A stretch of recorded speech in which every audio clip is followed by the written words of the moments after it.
What's up, y'all? Um, this is not a promo for Life According to Cree podcast. Okay, this is not a promo for Life According to Cree podcast. I'm coming to you right now to talk about the not guilty, the not guilty verdict in the Rick Chow case for the murder of 14-year-old Cyrus Carmack-Belton.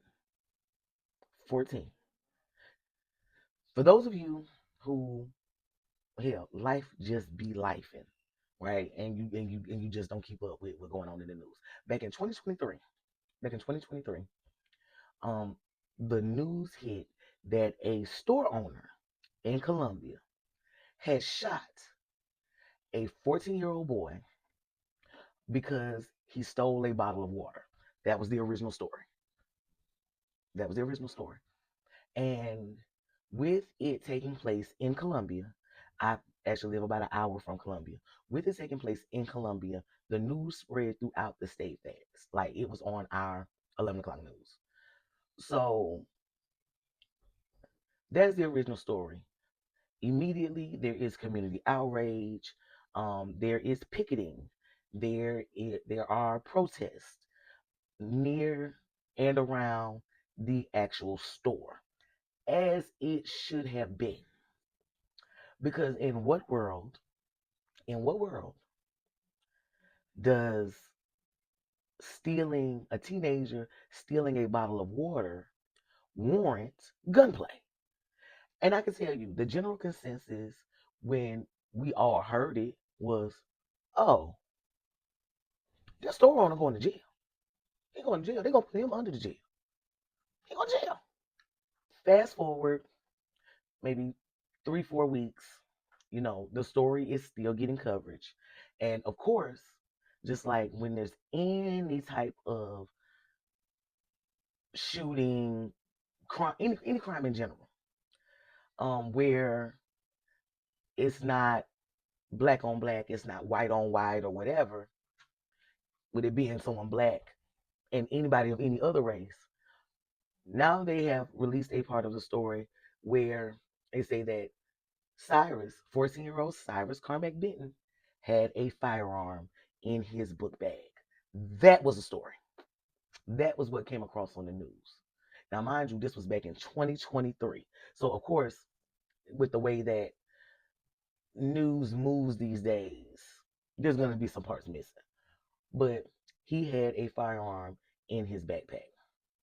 And it wasn't until that time when the masses found out that they chased that young man 130 yards from the store.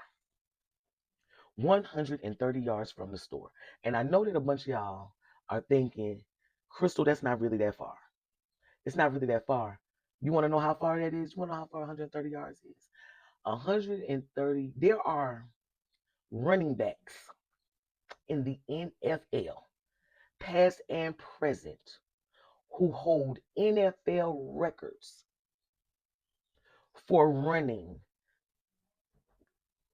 15, 20, just 15 to 20 yards less than that, the full length of the football field on punt returns. Is something that is being able to run 130 yards unscathed in the NFL is Hall of Fame worthiness because the distance is seen to be so far. They chased him farther than the length of a football field because they thought he stole water. They thought he stole bottles of water and put them in his book bag. Now, based on what I watched of the trial, his son was the only actual witness to this young man, to Cyrus, having a gun. Andy Chow yelled for his father to hear he has a gun. This is now At the end of the chase. This is at the end of the chase. This is 130 yards from where the supposed water was stolen. And Mr. Rick Chow's defense was he was defending his son because his son yelled that Cyrus had a gun. Here's my issue with that, and even with the rule of the law, because in this case, the prosecution and the defense both agreed that there would be no lesser included charges, that the top count would be the count. We'll talk about how the prosecution that up, right? How they fucked that up. Because why? Because why? Because while they may not, the jury may have very well heard the facts of the case and been like, he did have a gun. It is possible that he did pull said gun. So I'm not gonna. So I. Eh, but I don't want to charge. So I don't want to charge him with. I don't want to send him to jail for murder. But there were other charges that could have been included that they would have been able to choose from had the prosecution allowed them to be included. And I'm going to say the prosecution because they agreed, which means they didn't argue to keep them in. Okay. Understand, Cree, why does that matter? That matters because if when you're on a jury, there are specific instructions and specific criteria that have to be met by the prosecution. Because the defense doesn't technically have to prove anything. All they have to do is make you believe the opposite of what the prosecution is saying. The prosecution has to meet a specific criteria based on the charge. And the rules for the jurors are to determine whether or not the prosecution has met those criteria and proved those things that they are alleging, even though I hate the word alleged, that they are alleging the person on trial did. The thing that they were arrested for. The prosecution has to prove it. That is what a trial is all about. When those jurors go in that room, they have specific instructions based upon the actual charges and the actual penalties. They have to see whether or not the prosecution met that criteria. So, not having lesser included charges limits what, even though we're all human and we're going to consider what we consider, it limits what the jurors can consider as far as lesser charges. And if the prosecution didn't meet one or two, if there's 5 criteria, for example, and the prosecution didn't meet 1 or 2 of those for murder, it's not guilty. They did not meet the burden of proof. They didn't meet the burden of proof. So that's how I feel that we got to a not guilty verdict.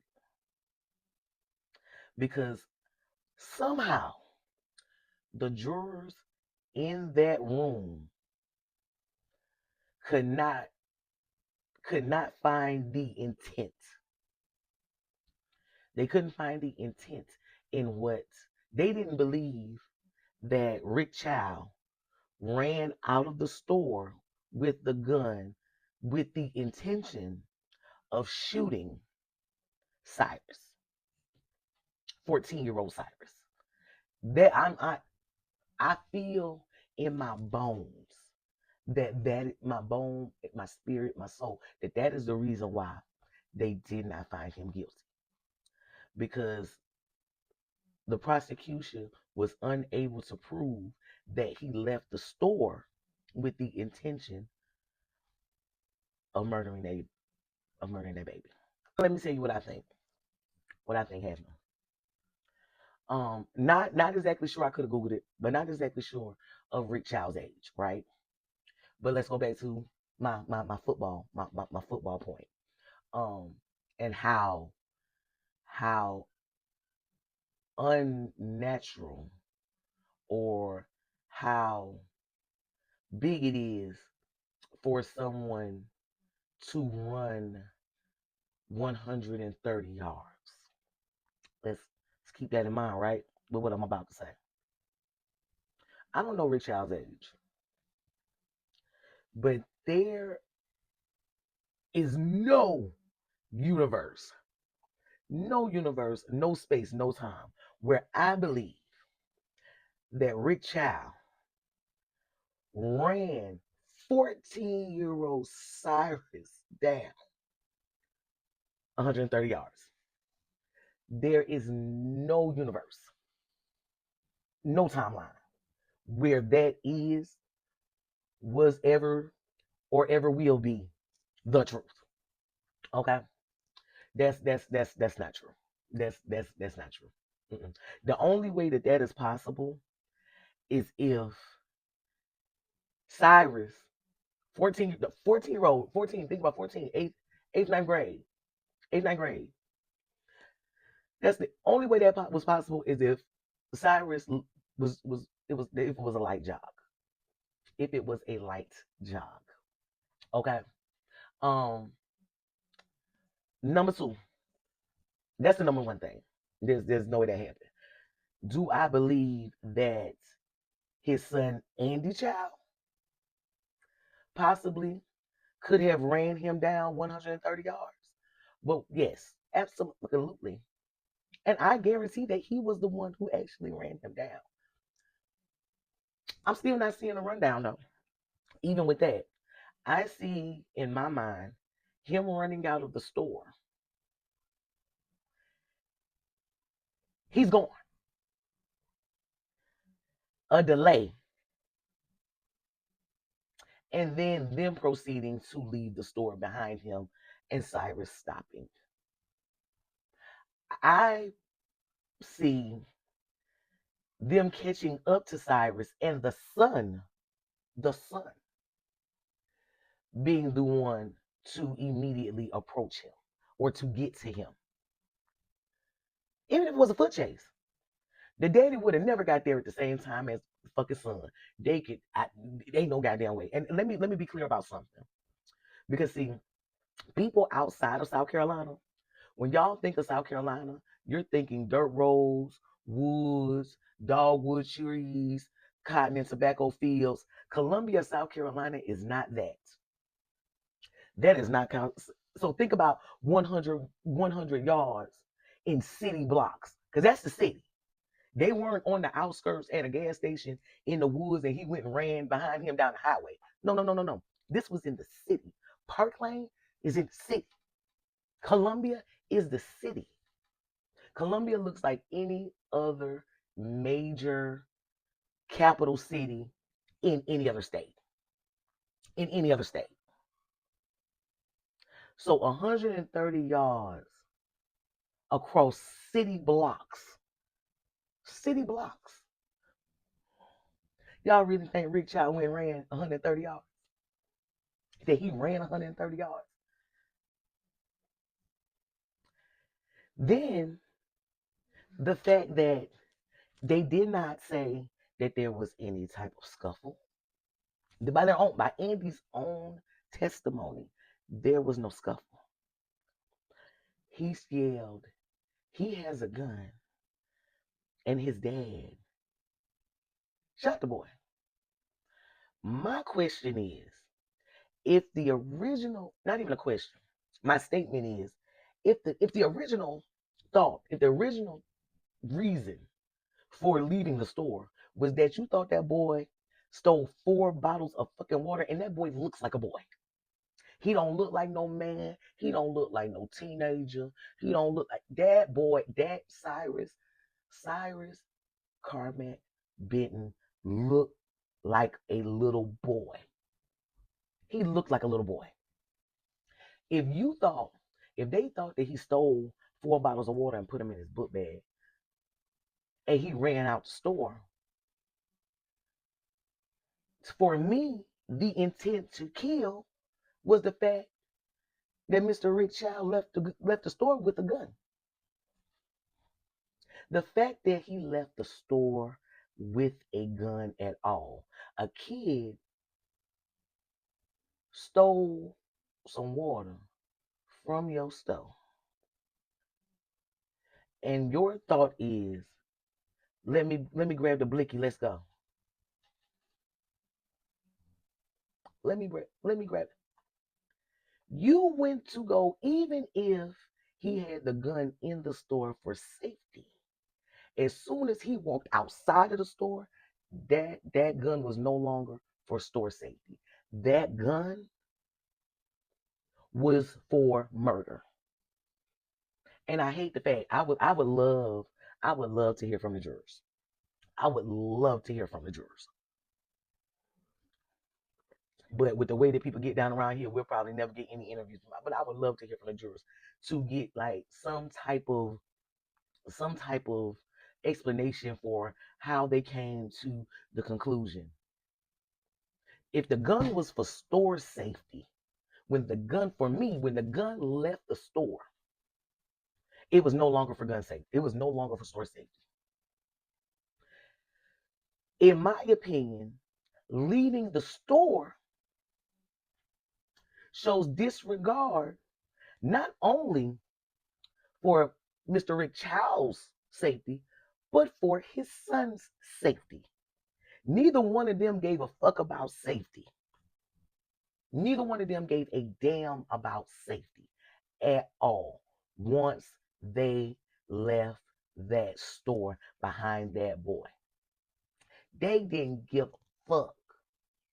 They didn't give a damn about what happened after that when it came to safety.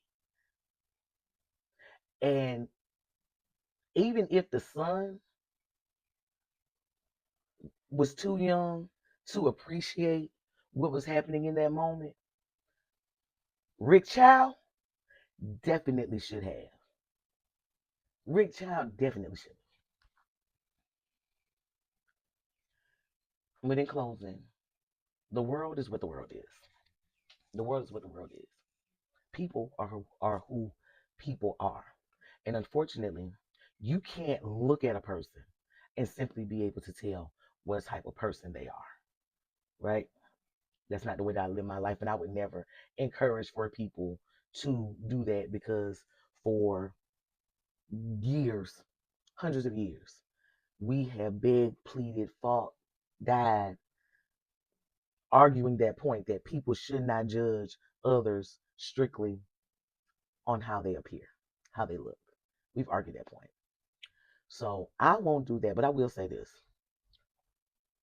There are people, specific races of people, who purchase businesses, operate businesses in predominantly black areas in order to take advantage of the tax credits, the types of grants that are afforded to business owners and that the people that have businesses in those areas, um, and so forth and so on, right? There are races who specifically set up shop and open their businesses in urban, so developed, um, predominantly black neighborhoods, and it has been this way for a long time. It has been this way since I've been a kid. So, you know, it is a fact. There's nothing to have an Indian store in your neighborhood if you live in a black neighborhood. Not even it ain't got to have no gas. Ain't got to have no gas. They got damn regular convenience store shit, incense, y'all know the vibes, right? Y'all know the vibes. It is not uncommon for there to be a family of Asian descent who runs businesses, owns businesses in predominantly black areas. That's what they do. The space is there. The space is there. The assistance is there to get those things. See, y'all think, especially black people when it comes to the Indians, y'all think all the Indians come over here with a shitload of damn money and just come buy your shit. And just come buy your shit.